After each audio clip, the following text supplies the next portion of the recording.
اللہ الرحمن الرحیم۔ آج بھی ہمیں تاخیر ہو گئی اور تاخیر کا سبب غفلت بنی۔ خیال میں یہ رہا کہ ظہر 2 بجے،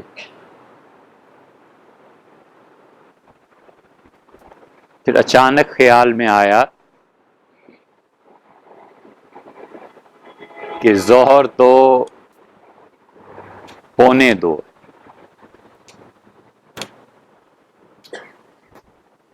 یہ 1:45 کیا ہوتا ہے بیٹے؟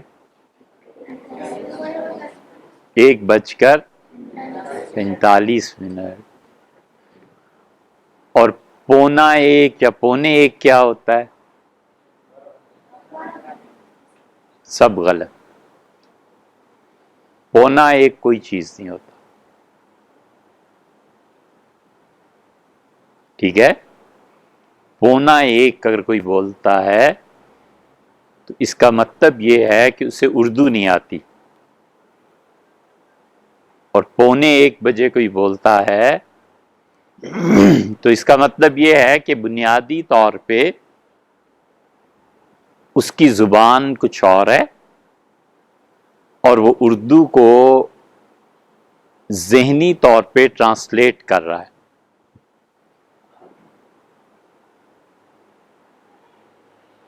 ایک ہوتا ہے 11:45، 11:45، اور پھر بجتا ہے پون۔ اور پون کس کو کہتے ہیں؟ جسے آپ 1:15 کہتے ہیں یا 1:45 کہتے ہیں نا، یہ لفظ نہیں بولتے۔ یہ جو بولتا ہے اس کا مطلب یہ ہے کہ نہ یہ پڑھا لکھا ہے اور نہ یہ زبان جانتا ہے۔ صحیح ہے بیٹے؟ 1:15۔ 1:15 جب کہتے ہیں تو اس کا مطلب ہے 12:45۔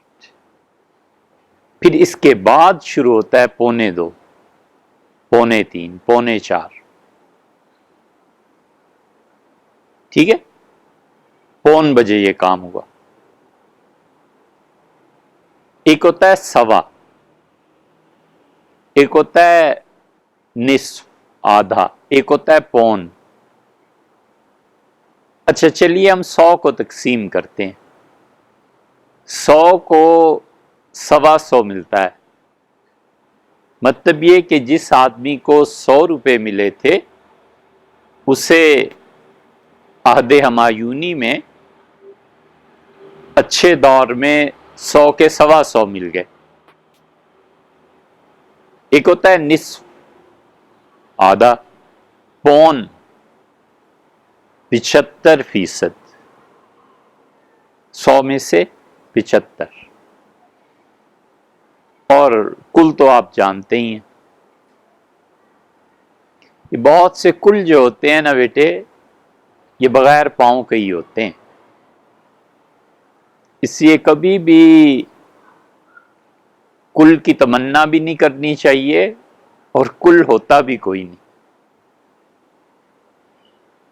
اچھا بھئی، یہ تو باتیں تھیں، یہ بتائیے کہانی کہاں تک پہنچی تھی؟ قاضی صاحب نے کیا فیصلہ کیا؟ جس بچے کو فیصلے کا ہو علم کہ قاضی صاحب نے کیا فیصلہ کیا، یا وہ اپنی ذہانت سے اس فیصلے تک پہنچاؤ، وہ بچہ بتائے قاضی صاحب نے فیصلہ کیا مقدمہ یہی تھا نا کہ 2 آدمیوں نے چوری کی اور ایک ان میں معذور تھا اور ایک نابینا تھا، تو دونوں مل کے آم توڑے۔ اب قاضی پریشان کہ کس کو الزام ٹھہرائے۔ الزام ٹھہرانا یہ اور چیز ہے اور مجرم ہونا کوئی اور چیز ہے بیٹے۔ اس کائنات میں ملزم جن پہ الزام لگایا جائے ہر کوئی ہے، اس لیے کبھی بھی الزام سے نہ گھبراؤ۔ صحیح ہے؟ الزام سے نہیں گھبرایا کرتے۔ الزام لگنے پہ بھی اطمینان رکھنا چاہیے. کوئی نہیں ہے خدا سمیت جس پہ الزام نہ لگاؤ. اللہ تعالیٰ پہ کیا الزام ہے؟ یہ آپ تو قرآن پڑھتے ہیں، اللہ پہ بھی الزام ہے نا. کیا؟ نتخذہ ولدا، خدا کے یہاں بیٹا ہے. خدا پہ الزام ہی ہے نا. اتخذ من الملائکۃ اناث، اللہ نے فرشتوں کو اپنی بیٹیاں بنایا. یہ سب الزامات ہی ہیں بیٹے. الزام جب ثابت ہو جائے تب جرم بنتا ہے، اور الزام سب پہ ہی لگا کرتے ہیں، کوئی پرواہ نہیں. اور جب بھی کسی بڑے آدمی پہ الزام لگتا ہے نا بیٹے، تو ہمیشہ یاد رکھو کہ بڑے آدمی پہ الزام جب لگتا ہے تو الزام نہیں دہرایا کرتے. یہ جو 2 آیتیں ہم نے پڑھی اس لیے کہ آپ بچے ہیں، آپ سیکھیں، وگرنہ اللہ تعالیٰ پہ بہت سے الزامات ہیں. اللہ کا ادب اور احترام یہ ہے بیٹے، خدا پہ لگنے والے الزامات کو نہیں بیان کرتے. حضرت رسالت مآب صلی اللہ علیہ وسلم پہ بہت سے الزام لگے. آدمی بغیر ضرورت کے کسی بڑے کی شرافت کی وجہ سے کبھی بھی الزام نہیں دہراتا. آپ گلی میں گئے، لڑائی ہو گئی، کسی بچے نے گالی دے دی آپ کے بھیا کو، آپ کے والد کو. یہ دشنام ترازی، گالی دینا.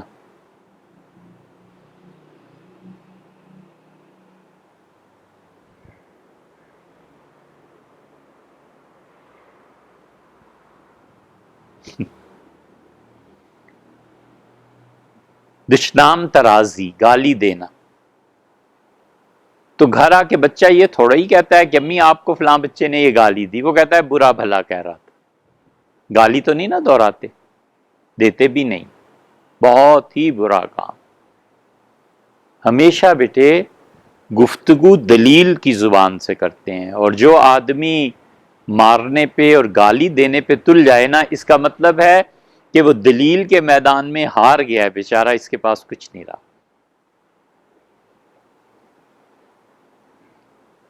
تو اسی طرح جو بڑے لوگ ہوتے ہیں نا، اساتذہ ہیں، ماں باپ ہیں، معاشرے میں کوئی صاحب عزت آدمی ہے، کبھی بھی الزام ان کے سامنے نہیں دہراتے. بہت ہی مجبوری ہو تو یہ کہتے ہیں کہ آپ کو کوئی برا بھلا کہہ رہا تھا، بس ایسے ہی بیٹے. ٹھیک ہے؟ اسی طرح اللہ تعالیٰ پہ یہ جو الزام کی آیات ہیں نا، قرآن آپ پڑھ رہے ہیں، اس کا ادب یہ ہے کہ جب آپ ایسی آیات پر پہنچیں تو ہمیشہ آواز آہستہ کر لیجئے. مثلاً وقالوا اتخذ الرحمن ولدا، اور کہتے ہیں کہ رحمان نے، خدا نے اپنا ایک بیٹا بنایا. جب آپ اسے پڑھتے ہیں تو آپ کو چاہیے کہ آپ پڑھیں وقالوا اتخذ الرحمن ولدا، بہت آہستہ آواز میں. یہ اللہ کا ادب ہے، اللہ کا احترام. ساحر او مجنون، یہ نبی علیہ الصلوۃ والسلام پاگل ہے یا دیوانہ ہے. جب آپ ان آیات کو پڑھتے ہیں تو بیٹے ہمیشہ حافظ ہونا، تراویح سناؤ گے، کہاں تک پہنچو گے اللہ ہی جانتا ہے. ہمیشہ اپنی آواز کو آہستہ کر لینا چاہیے، اس لیے کہ انبیاء علیہ الصلوۃ والسلام کا بڑا ادب ہے بیٹے. اللہ کی راہ انہوں نے سکھائی ہے، ہمیں انسانیت انہوں نے سکھائی. اور کچھ الزام بڑے اچھے ہوتے ہیں، خوش ہونا چاہیے. جب آپ بڑے ہوں گے تو اس بات کو سمجھیں گے. ہم پہ تمہاری چاہ کا الزام ہی تو ہے، الزام تو نہیں، یہ اکرام ہی تو ہے. کبھی کبھی بعض الزام جو لگتے ہیں نا، یہ انجوائے کرنے کے قابل ہوتے ہیں. چلو چھوڑو بھئی، اتنی لمبی بات ہوگی، ہم نے آپ سے صرف 20 منٹ اور بات کرنی ہے. بتائیے حل کیا ہوا؟ قاضی صاحب نے فیصلہ کیا کیا؟ الزام دونوں پہ تھا کہ اس نے آم توڑے ہیں اور اس نے راستہ دکھایا ہے۔ قاضی صاحب کا فیصلہ کیا تھا؟ آپ نے سوچا؟ بتائیے کیا فیصلہ ہوا؟ کچھ نہیں، کچھ نہیں۔ یہ بات درست ہے بیٹے۔ قاضی صاحب نے کیا کیا کہ ان دونوں کو جیل بھیج دیا۔ انہوں نے کہا انہیں جیل میں رکھو اور اتنے مہینے یا اتنے ہفتے کے بعد انہیں رہا کر۔ اور اس نے کہا کہ تم دونوں بھیک مانگو اور جتنے آم توڑے ہیں اس پیسے کو پورا کرو۔ قاضی صاحب کا یہ فیصلہ بیٹے بڑی دانش مندی پر مبنی تھا، کیونکہ اس کے آم توڑنے سے جو نقصانات ہوئے وہ پیسے کہاں سے پورے کرتا؟ تو اس نے کہا تم پیسے دو۔ یہ دونوں معذور تھے، تو اس صورت میں معذوری کی صورت میں حکومت کو چاہیے تھا کہ ان کی کفالت کرتی، پیسے دیتی۔ قاضی صاحب نے کہا تم دونوں مانگو تاکہ تمہیں اس ذلت کا احساس ہو کہ آئندہ کبھی ایسی حرکت کرو گے تو انصاف تمہارے لیے پھر یہ تقاضا کرے گا۔ اور انہوں نے وہ نقصان حکومت کے پیسے سے پورا کرنے کی بجائے ان دونوں پہ ڈال دی، کیونکہ دونوں ایسے تھے کہ اگر وہ بھیک مانگتے تو ان کے لیے درست تھا۔ ایک کی بینائی نہیں تھی، وہ بھیک مانگ سکتا تھا، شریعت نے اس کی اجازت دی ہے۔ ایک ٹانگوں سے معذور تھا، شریعت نے اس کی بھی اجازت دی ہے۔ اللہ نے کہا لیس علی الاعمی حرج، اور جس کو ہم نے بینائی نہیں دی اس کو ہم نے اسی قدر شریعت کے جو تقاضے ہیں انہیں پورا کرنے کے سلسلے میں رعایت بھی دی ہے، چھوٹ بھی دی ہے۔ مثلاً شریعت نے نابینا انسان کے لیے یہ طے نہیں کیا کہ ضرور ہی وہ مسجد آئے، بعض اوقات ہوتا ہے کوئی نہیں ہوتا۔ مسلمانوں پہ ایک دور ایسا گزرا ہے بیٹے واسق باللہ کے زمانے میں کہ علماء میں یہ بحث چھڑی کہ نابینا آدمی پہ جمعہ فرض ہے یا نہیں۔ تو اتنا گورنمنٹ کے پاس پیسہ تھا، اتنا گورنمنٹ کے پاس پیسہ تھا کہ انہوں نے اپنی مملکت میں ہر نابینا آدمی کو ایک نوکر دے دیا، اور نوکر کی حکومت تنخواہ دیتی تھی، اور اسے کہا تم نابینا آدمی کے ساتھ رہو اور اس کی پوری پوری خدمت کرو۔ پیسہ گورنمنٹ دیتی تھی، پیسے ہی اتنا زیادہ ہو گیا تھا۔ تو علماء نے بحث کی کہ جب اسے ایک مسجد لے جانے والا ایک نوکر مل گیا ہے تو کیا اب بھی سے جمعہ پڑھنا ضروری ہے یا نہیں؟ تو قاضی صاحب جو اصل چوری کی سزا تھی وہ نہیں دی انہوں نے، اور جیل اس لیے ڈالا تاکہ اصلاح ہو جائے۔ یہ جیل میں بیٹے اللہ تعالیٰ بھی کبھی کبھی ڈال دیتے ہیں۔ کسی بچے کو اللہ تعالیٰ نے جیل دی ہے؟ نہیں۔ اچھا، اللہ تعالیٰ بھی جیل میں ڈال دیتے، اور خدا کی جیل بڑی اچھی ہے، بہت بہت اچھی ہے۔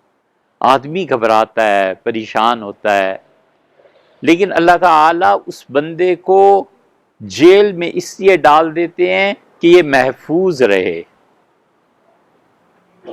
تو قاضی صاحب نے انصاف سے فیصلہ کیا، اور اصل بات بچوں یہ ہے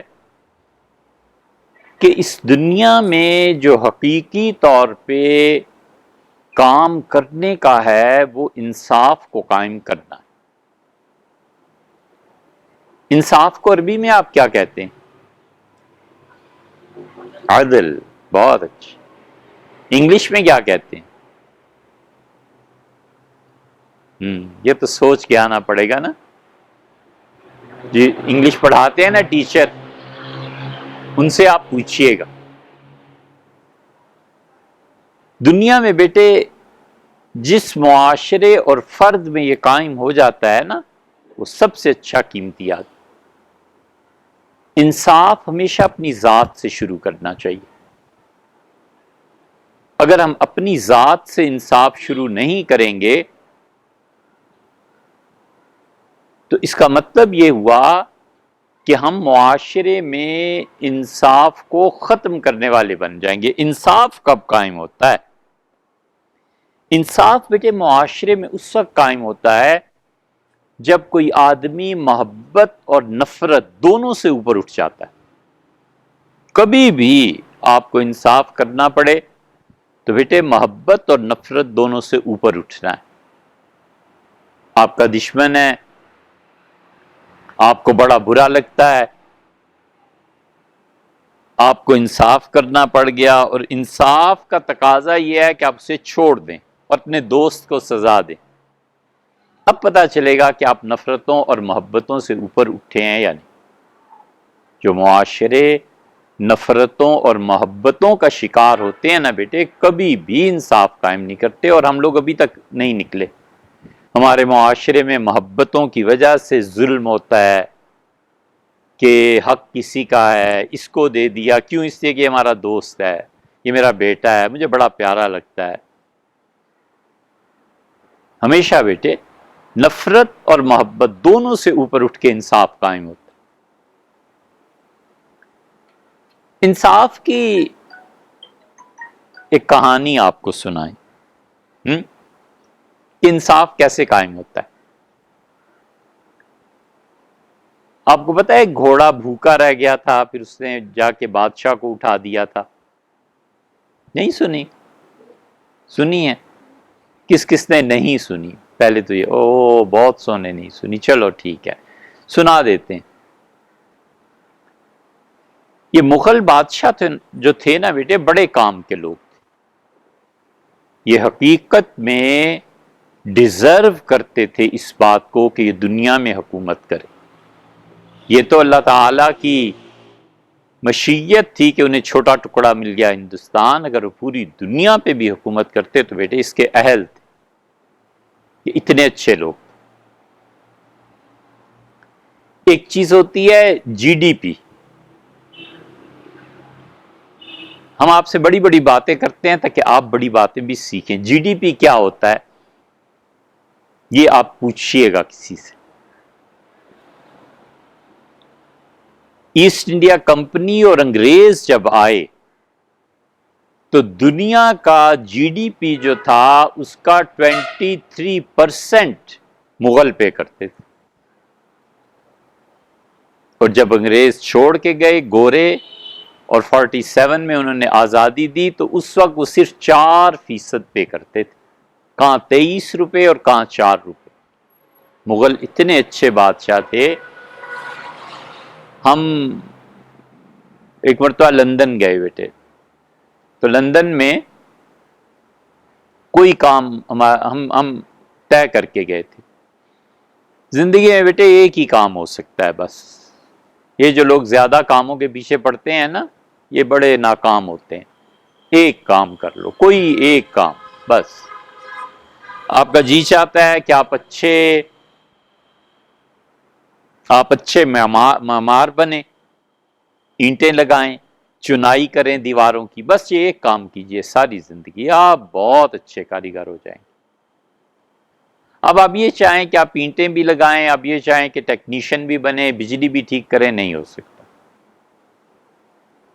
اب سارے کام چھوڑ کے الیکٹریسٹی کو لے لیجئے، بجلی پہ کام کیجئے، زبردست، آپ بہت اچھے الیکٹریشین بنیں گے۔ لیکن آپ یہ چاہیں کہ یہ بھی کریں اور یہ بھی کریں اور یہ بھی، کبھی نہیں ہوتا۔ زندگی میں ایک آدھ کام ہی ہوتا ہے بس، زندگی خدا نے دی اتنی۔ پڑھنا ہے بس، پھر زندگی بھر پڑھنا ہی ہے، اس کے علاوہ کوئی کام ہو نہیں سکتا۔ یہ پڑھنے والے لوگ جو ہوتے تھے نا وہ اتنے تعلیم میں منہمک ہو جاتے تھے کہ ہمارے شیخ ابن تیمیہ رحمہ اللہ، اللہ تعالی شیخ کے درجات بلند کرے اور اللہ کے قرب میں، ان کے قرب میں اضافہ ہو۔ شیخ اتنے بڑے آدمی تھے بیٹے، کیا بتاؤں، چلو چھوڑو اس کو۔ شیخ کہتے تھے میرے دادا جو تھے نا، وہ جب واش روم میں جاتے تھے تو دروازہ کھلا رکھتے تھے، اور انہیں اتنا اچھا لگتا تھا پڑھنا، اتنا اچھا لگتا تھا کہ وہ کہتے تھے واش روم میں جاؤں گا، کتاب تو لے جا نہیں سکتا، پڑھوں گا نہیں تو جیوں گا کیسے۔ وہ ایک بچے کو باہر کھڑا کر دیتے تھے دروازے پہ، کہتے تھے اونچا اونچا یہ صفحہ پڑھتے رہو، پھر اگلا صفحہ پڑھتے رہو، میں سنتا رہوں۔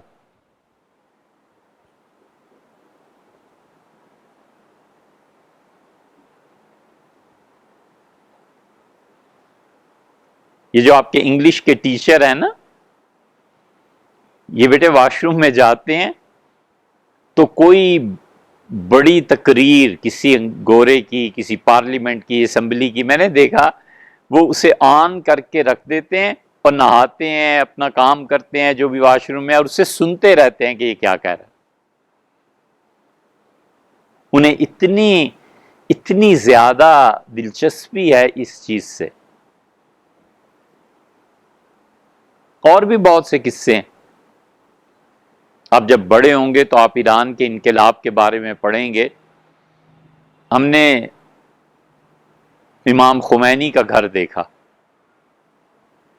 تو ان کا جو واش روم ہے اس میں ریڈیو اتنا بڑا پڑا ہوا تھا، تو ہم سمجھ گئے، لیکن پھر بھی پوچھا ایک دوست سے کہ یہ کیا تھا، تو انہوں نے کہا امام جب واش روم میں آتے تھے تو ریڈیو آن کر کے عالمی خبریں سنتے رہتے تھے۔ ایک آدھ کام ہی ہو سکتا ہے بیٹے، زیادہ کام نہیں ہوتے۔ تو سفر پہ گئے تو خیال تھا کہ ہم انڈیا آفس لائبریری پڑھیں گے کہ کیا، تو 6 مہینے رہے۔ 6 مہینے میں کوئی کام کرنے کا نہیں تھا، بس صبح گئے، 1 کپ چائے کا پیا، دوپہر کو بھاگے بھاگے نیچے اترے، 1 مچھلی کھائی، پھر گئے اور پھر شام تک پڑھتے رہے۔ اپنی مثالیں دینی کوئی اچھی بات نہیں بیٹے، غلطی ہوگی، نہیں دینی چاہیے تھی۔ لیکن گوروں نے مغلوں کے خلاف بہت لکھا، کیونکہ انہوں نے حکومت لی تھی نا، خاص طور پہ مغلوں میں ہندو اور انگریز، ان دونوں نے اورنگزیب رحمۃ اللہ علیہ کے خلاف بہت کچھ لکھا، اور حالت یہ تھی کہ دنیا بھر میں جی ڈی پی جو تھا 23% گورے ہم دیتے تھے مغلز، اور گورے جب چھوڑ کے گئے ہیں تو بیٹے 4% پہ پہنچ گئے تھے، اتنے نالائق تھے۔ ایک آنے کی چیز ہوتی تھی، انڈیا آ کے 1 روپے کی بیچتے تھے، 1 روپے کی چیز ہوتی تھی 5 روپے میں بیچتے تھے۔ اسی لیے انہوں نے سڑکیں بنائی اور یہ کیا اور یہ کیا، اور تعلیم کا نظام دیا، خون چوستے رہے ہمارا۔ اس پہ آپ کو کبھی قصہ سنائیں گے، آپ یاد دلائیے گا۔ یہ مغلز جو تھے نا، یہ ایک سے ایک بڑا دماغ تھا بیٹے۔ جب جہانگیر بادشاہ حکمران بنے تو انہوں نے ایک کام یہ کیا کہ جس جگہ وہ سوتے تھے نا بیڈ روم میں، اس جگہ ایک بڑی گھنٹی لگوا دی، اور بڑی گھنٹی کو اگر ایک لفظ میں بولنا ہو تو کیا کہتے ہیں؟ گھنٹا لگوا دیا، یہ بولنا چاہیے تھا، وہ بجتا تھا۔ اور اس کے ساتھ انہوں نے کیا کیا، سونے کی زنجیر بنا کے چھوٹی چھوٹی گھنٹیاں، ہر حلقے میں 1 گھنٹی ڈال دی۔ حلقہ کسے کہتے ہیں؟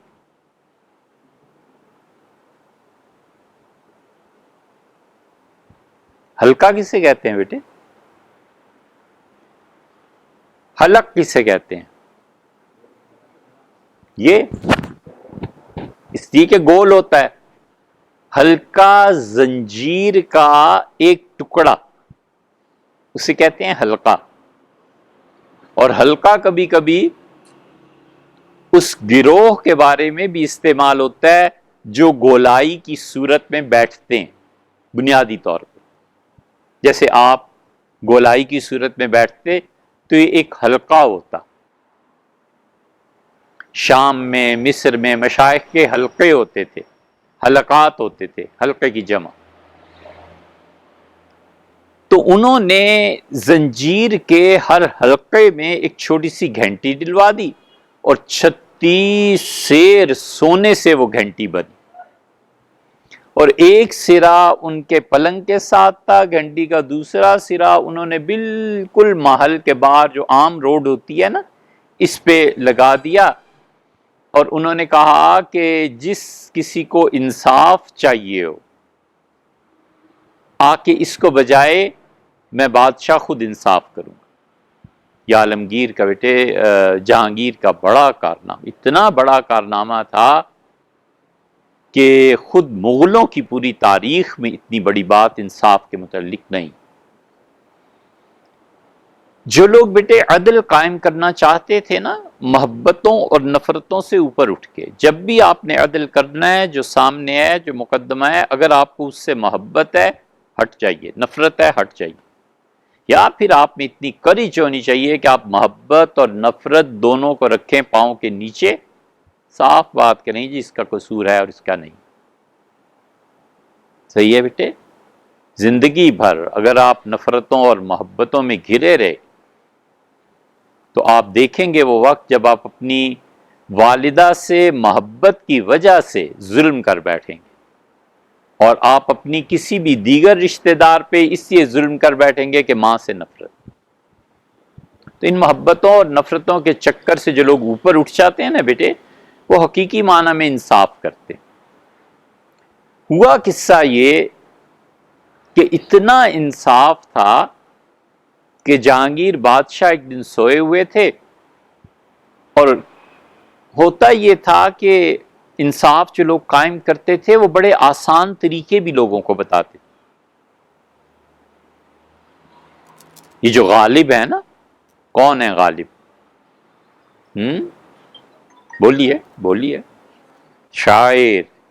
ہمت سے کہنا یار، نہیں ہوئے تو نہ صحیح، یہاں غلطی ٹھیک ہے، یہاں آپ کے اساتذہ موجود ہیں، آپ ٹھیک ہو جائیں گے، اور جب آپ استاد کے مقام پہ پہنچیں گے تو پھر غلطی نادرست، پھر ٹھیک نہیں. غالب نے اپنا دیوان جہاں سے شروع کیا نا بیٹے، انہوں نے ایک لفظ استعمال کیا ہے، کاغذی ہے پیرہن، ہر پہ کرے تصویر کا. یہ کاغذی پیرہن جو ہے، پیرہن کس کو کہتے ہیں؟ کپڑوں. ایران میں ایک دور ایسا گزرا ہے جب بادشاہ کہتا تھا کہ جس پر بھی ظلم ہوا ہے سرخ کپڑے پہن لے، سرخ کاغذ کے کپڑے پہن لے، مجھے کہیں بھی نظر آ گیا تو میں اسے بلا لوں گا اور انصاف کروں گا. تو کئی لوگ اس وقت شہروں میں سرخ کپڑے پہن کے پھرتے تھے، تو بادشاہ کے کارندے ان کو چن لیتے تھے، بادشاہ کے پاس پیش کر دیتے تھے کہ جی اس پہ ظلم ہوا ہے. تو جنہوں نے انصاف کرنا ہوتا ہے وہ طریقے بھی بڑے آسان رکھتے. جہانگیر نے بھی یہی کیا. تو ایک دن رات وہ سوئے ہوئے تھے اور گھنٹی بجنے لگی. گھنٹی بجنے لگی، اس کو اگر آپ کہیں فکرے میں تو کیا کہیں گے کہ کیا ہونے لگا؟ نہیں، یہ تو کوئی بات نہ ہوئی. گھنٹی کی آواز کہی ہے، ٹن ٹن ٹن گھنٹی بجنے لگی. ٹھیک ہے، گھنٹی کی آواز کے لیے یہی استعمال ہوتا ہے نا. آوازوں کے بھی تو نام ہوتے ہیں، آوازوں کے بھی تو نام ہوتے ہیں. جب کسی کو مار پڑتی ہے تو جو آواز اس کے حلق سے نکلتی ہے اسے کیا کہتے ہیں؟ کہ وہ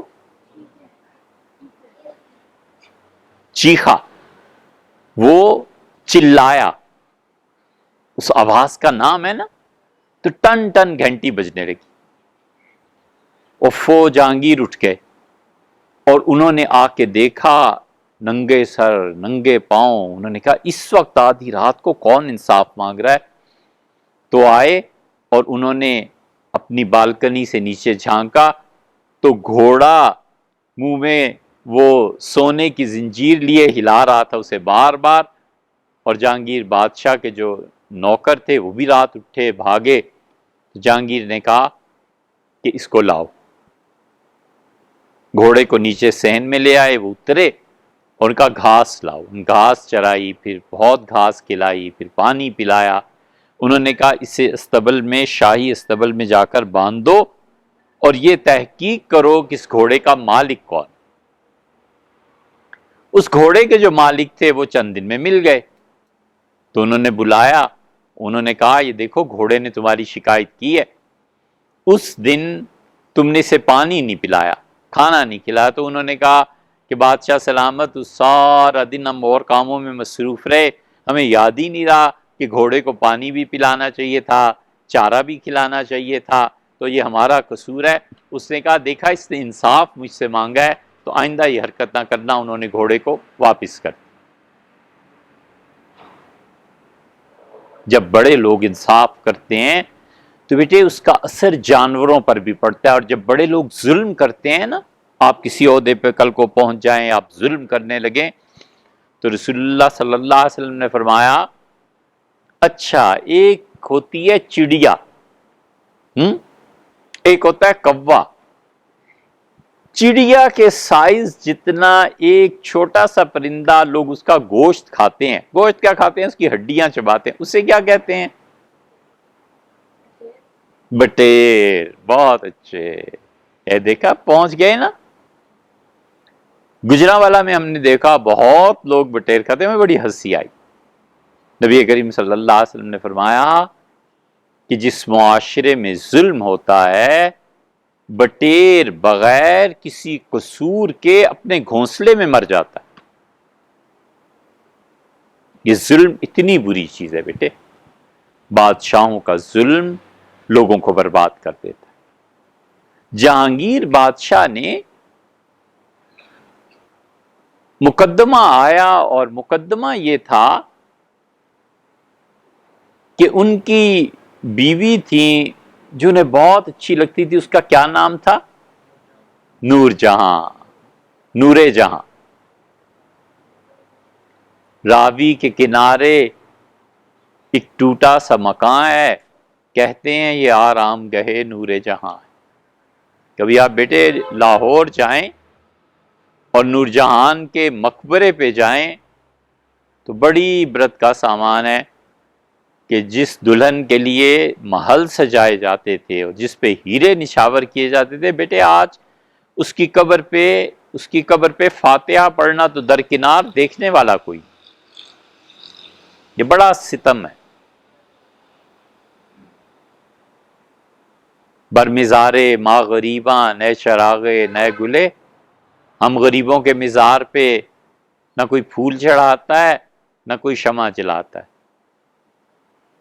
نئے پرے پروانہ سوزد نئے صدائے بلبلے، جب شمع نہیں جلاتی تو کسی پروانے کے پر بھی نہیں جلتے، اور یہاں کچھ نہیں ہے تو بلبل کیوں آئے گی اور چہکے گی کیوں؟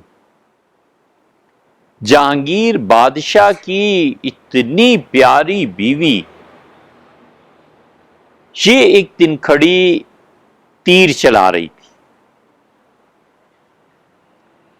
اور اس نے ایک تیر چلایا، اسے نہیں پتا چلا تیر کیا تھا۔ تو تیروں پہ نشان ہوتے تھے بیٹے کہ یہ کس کا، بادشاہوں کے تیروں پہ نشان ہوتے تھے کہ بادشاہ کا تیر ہے۔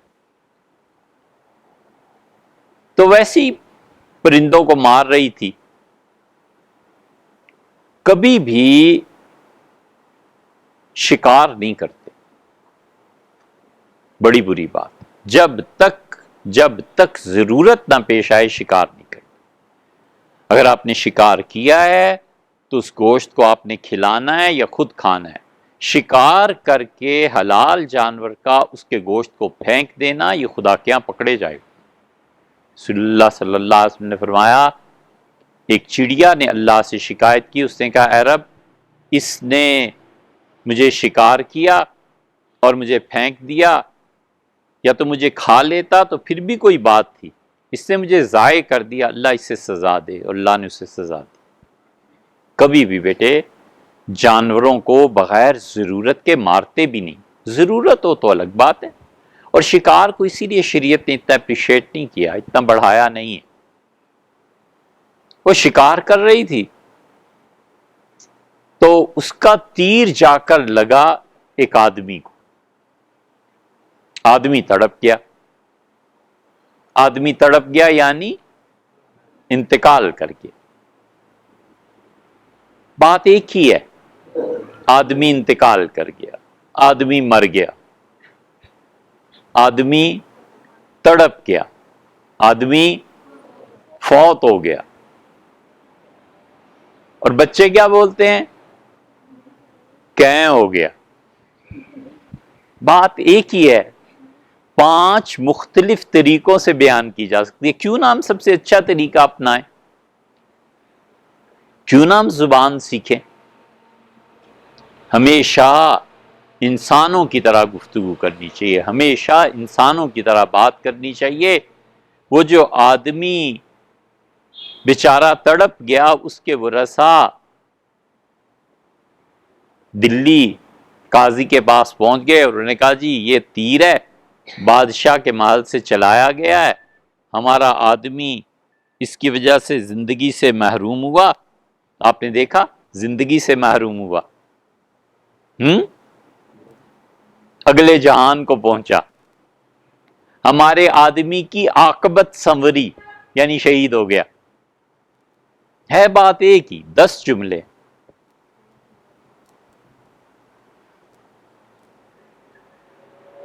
استدراک کی قوت، مشاہدہ، قابو پا لینا کسی چیز کو نظر کے ذریعے، کانوں کے ذریعے سن کے، یہ قوتیں جتنی مضبوط ہوتی ہیں نا بیٹے، اتنا ہی اظہار بھی مضبوط ہونا چاہیے۔ جو سرسری نگاہ سے دیکھتے ہیں نا، وہ اظہار نہیں کر پاتے۔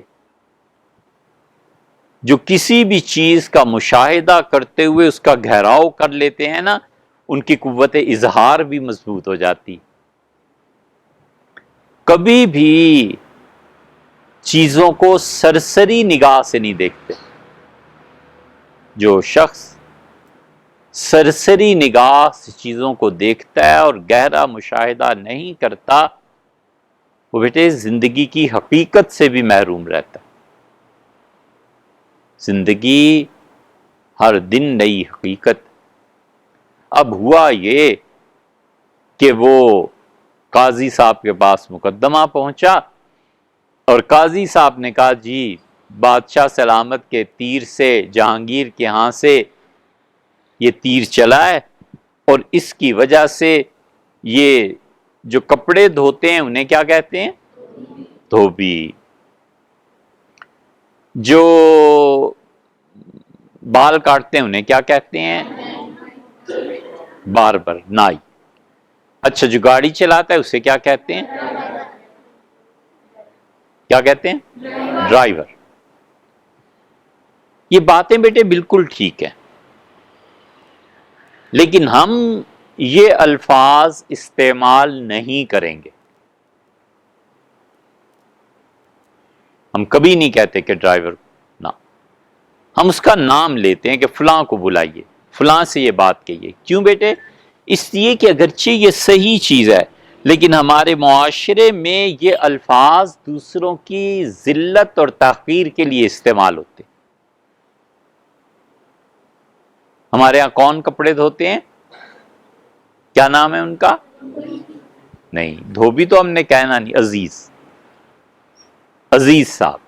ٹھیک ہے بیٹے، ہیں، ٹھیک ہے، بالکل ٹھیک ہے، وہ دھوبی ہیں، لیکن ہمارے معاشرے نے، سوسائٹی نے اس کو ذلیل الفاظ میں شامل کر لیا ہے۔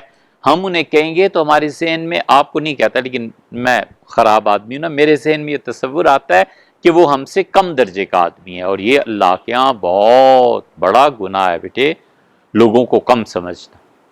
کبھی مت کہیے، کبھی یہ نہیں کہیے کہ فلاں دھوبی ہے، فلاں نائی ہے، فلاں میراثی ہے، فلاں کنجڑ ہے۔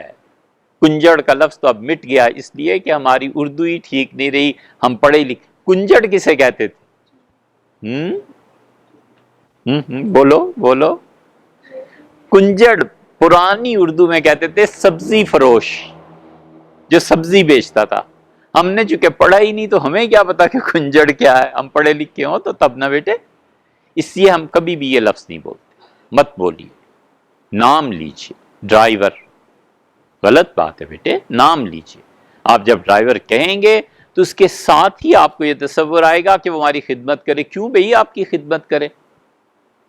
پھر آپ اپنا نام بھی کوئی رکھیے. آپ اپنے بڑوں کی خدمت کرتے ہیں, کوئی آپ کا نام بھی ہونا چاہیے نا. اس سے بیٹے یہ الفاظ چاہے وہ صحیح ہیں بالکل نہیں بولنے. وہ جو تیر جا کے لگا وہ کپڑے دھونے والے, انہوں نے میت کو دفن کیا اور آ کے قاضی کو تیر پیش کیا اور انہوں نے کہا بادشاہ کے محل سے چلا ہے. بادشاہ سلامت جہانگیر تک بات پہنچی تو انہوں نے کہا یہ تیر تو میری اہلیہ نور جہاں انہوں نے چلایا. اور نور جہان کی پیشی ہوئی اور قاضی صاحب نے کہا کہ جناب آپ کے تیر سے ایک آدمی اس کی عاقبت سنوری, شہید ہوا, دنیا سے رخصت ہوا. اب آپ آ جائیے اور آپ کی سزا کیا ہوئی؟ اتنی جلدی پھانسی؟ پھر قاضی کے پاس بات پہنچ گئی نا کہ قاضی نے فیصلہ کیا کیا. صحیح ہے, یہ پھر بات کریں گے. ٹھیک ہے, اب آپ کا وقت پورا ہوا. قاضی نے پھر فیصلہ کیا اور پھر فیصلے کے بعد کیا ہوا یہ آئندہ بات کریں.